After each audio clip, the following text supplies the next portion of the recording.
बिस्मिल्लाहिर्रहमानिर्रहीम। दोस्तों, क्रिकेट की दुनिया में आए रोज़ नए नए इंकशाफात होते रहते हैं, आए रोज़ नए नए स्कैंडल आते रहते हैं। तो इस दफ़ा इंडिया भी हमसे पीछे नहीं रहा, तो इंडिया ने भी तमाम रिकॉर्ड तोड़ दिए हैं। बेन स्टोक की किताब ने तमाम इंकशाफात किए हैं जो इंडिया की क्रिकेट के लिए और भारतीय टीम के लिए किसी सदमे से कम नहीं है। मतलब हम सोचते थे कि पाकिस्तानी कौम में ऐसे अनासर इनफरादी तौर पे पाए जाते हैं। यहाँ जो है ना बुकीज जो है ना प्लेयर ख़रीदते हैं। टीम अल्हम्दुलिल्लाह आज तक हमारी नहीं बिकी। ये पहली दफ़ा है बेन स्टोन की किताब के मुताबिक, जो उसने अपनी किताब में इंकशाफ किया है कि इंडिया की टीम गुज़श्ता वर्ल्ड कप जो 2019 में हुआ वो इस वजह से खुद हारी कि पाकिस्तान जो है ना उसके फाइनल तक ना पहुँचे।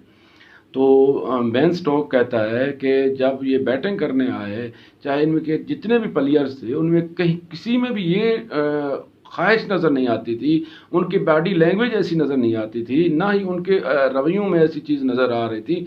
जब वो बॉल को मार रहे थे तो किसी लम्हे मुझे ये एहसास नहीं हुआ कि वो जीतने के लिए खेल रहे हैं। वो जस्ट इसलिए कि जो है ना वो खेल रहे थे ताकि वो हारें और इस वजह से उनके पॉइंट्स कम हों, पाकिस्तान आउट हो जाए और उनको इसके साथ खेलना पड़े, न्यूजीलैंड के साथ। उसकी किताब के मुताबिक, बेन स्टोक्स की किताब के मुताबिक, इंडिया ये समझता था कि न्यूजीलैंड के साथ उनका फाइनल खेलना वो आसान है बानिस्बत दीगर टीम के साथ। वो इसलिए वो कहते थे कि न्यूजीलैंड को इंडिया बआसानी हरा देगा, लेकिन बदकिस्मती कि यहाँ भी इंडिया ने बेईमानी की, खुद हारा पाकिस्तान को आउट करने के लिए। और फिर जब सेमीफाइनल में उसका न्यूजीलैंड से मुकाबला हुआ तो तारीख ने देखा था कि न्यूजीलैंड ने उसको हर शोबे में न सिर्फ पिछाड़ा बल्कि वर्ल्ड कप जीत गई। तो लिहाजा ये कि इंडिया की क्रिकेट के लिए एक बदतरीन दिन हम कह सकते हैं कि बेन स्टोक ने उनकी जो नकाब कुशाई की है, तो उससे यकीनन उनको अपने गिरेबान में झांक के ज़रूर सोचना चाहिए। वो जैसे कहते हैं ना कि दुश्मन मरे तो खुशी ना कर रही है, सजना भी मर जाना, ये उसी तरह उनके साथ हुआ है कि वो पाकिस्तान को आउट करते करते खुद हारे भी सही, वो भी अपने माथे पे कलंक का टीका उन्होंने सजाया। और फिर जो है ना न्यूजीलैंड, जिसको वो बड़ा आसान हरीफ समझते थे, उनसे भी उन्होंने बदतरीन शिकस्त खाई और वो वर्ल्ड कप से महरूम हुए। तो लिहाजा इसी को कहते हैं कि इंसान अपनी नीयत का फल खाता है। तो जो उनकी अंदर बदनीति मौजूद थी, तो लिहाजा उन्होंने उसका फल खाया और वो ना इधर के रहे ना उधर के रहे। तो लिहाजा बेन स्टोक की किताब ने काफ़ी तहलका मचाया है क्रिकेट की दुनिया में, और क्रिकेट में एक नया स्कैंडल को उसने जन्म दिया है। तो अब आए दिनों में ये काफ़ी दिनों तक ये एक मौजूद बहस रहेगी, और इसने इंडिया की क्रिकेट को जो है ना बेनकाब किया है, और इंडिया के जो क्रिकेट के कर्ता धर्ता हैं उनको बेनकाब किया है। तो यकीनन इंडिया को सोचना चाहिए, और उनकी क्रिकेट के जो है ना कर्ता धर्ता हैं उनको सोचना चाहिए कि कभी भी किसी मुल्क को से हार कर, ये सोच कर कि हमारा मुखालिफ उठ जाए, कभी भी वो कामयाबी हासिल नहीं कर सकते। लिहाजा एक उनको दो तरह की सज़ा मिली। एक तो वो खुद हारे, हार का कलंक का टिक्का अपने माथे पे लगाया। दूसरा, वर्ल्ड कप से भी वो उसी टीम से हार गए जिसको वो बड़ी आसान टीम समझते थे। तो यकीनन बेन स्टोक की किताब इंडियन क्रिकेट के लिए और इंडिया के भारतीय टीम के लिए एक आईना है, और इस आईने को देख कर उनको अपनी इस्लाह करनी चाहिए और सोचना चाहिए क्रिकेट में और किसी भी गेम में, यानी स्पोर्ट्स के अंदर अपनी ज़ाती इख्तलाफ, ज़ाती अनाद या मुल्की अनाज से या कौमी अनाज से प्रोफेशनलिज्म की ज़्यादा ज़रूरत होती है। अगर आप उसको स्पोर्ट्स स्पिरिट के साथ खेलेंगे तो उसमें आपको फतह भी मिलेगी, और उसमें आपको एक इखलाकी तौर पे और प्रोफेशनलिज्म के तौर पे प्रोफेशनली भी आपको एज मिलेगा। और उसी में जो है ना बरकत होती है कि जब आपका तन मन और ज़मीर जो है ना वो साफ़ हो तो फतह भी आपको मिलती है, और आपकी एनर्जेटिक भी आप उसी तरह होते हैं।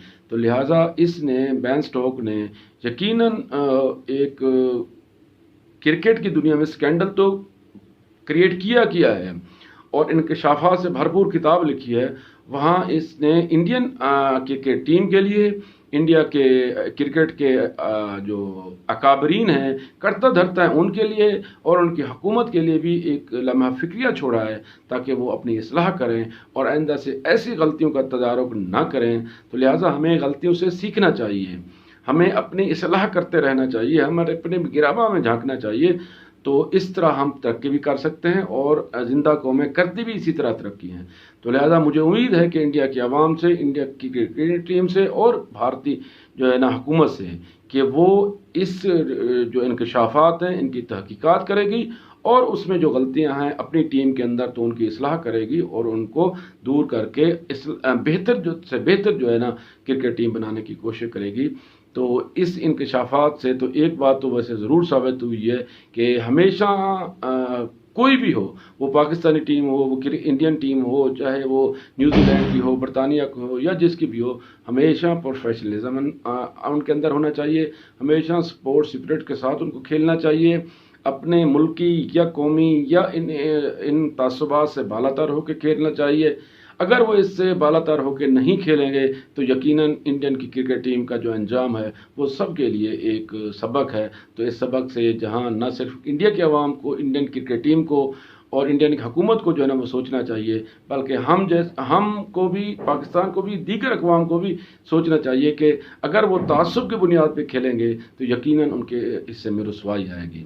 تو اس میں بھارتی عوام کا تو مجھے نہیں لگتا کوئی قصور ہے۔ بھارتی عوام تو بیچاری جتنی محبت کرتی ہے کرکٹ ٹیم کے ساتھ، تو اس کی جتنی بھی داد کی دی جائے کم ہے۔ تو لہٰذا ہمارے پلیئرز کو کھیلنا چاہیے کہ وہ اپنی عوام کے جذبات کے ساتھ اپنی مرضی سے جس طرح کا کھلواڑ کرتے ہیں تو ایسا انہوں نے نہیں کرنا چاہیے، اور سوچنا چاہیے کہ عوام جو ہے نا ان سے ہمیشہ جیت کی توقع رکھتی ہے اور ان کو ہمیشہ جیت کی جذبے کے ساتھ کھیلنا چاہیے اور جیت کی نیت کے ساتھ کھیلنا چاہیے، اور اس نیت سے نہیں کھیلنا چاہیے کہ کوئی ٹیم ٹورنامنٹ سے باہر ہو جائے گی یا کوئی ٹیم جو ہے نا آسان ہے ان کے ساتھ مقابلے سے وہ جیت جائیں گے۔ تو یقیناً یہ ہمیشہ خوش فہمیاں ہوتے ہیں، خواب خیالات ہیں، اس سے ہمیں نکلنا چاہیے۔ تو اس دعا کے ساتھ ہم اپنی اصلاح کریں گے اور آگے جو ہے نا ایک اچھے جذبے اور اچھی نیت کے ساتھ کھیلیں گے۔ اپنا خیال رکھیں، اپنے دوستوں کا، اپنے رشتہ داروں کا، اور ان میں خوشیاں بانٹیں، کیونکہ خوشیاں بانٹنے سے بڑھتی ہیں، اور خوشیاں دیں تاکہ لوگ آپ کو خوشیاں لٹائیں۔ تو والسلام۔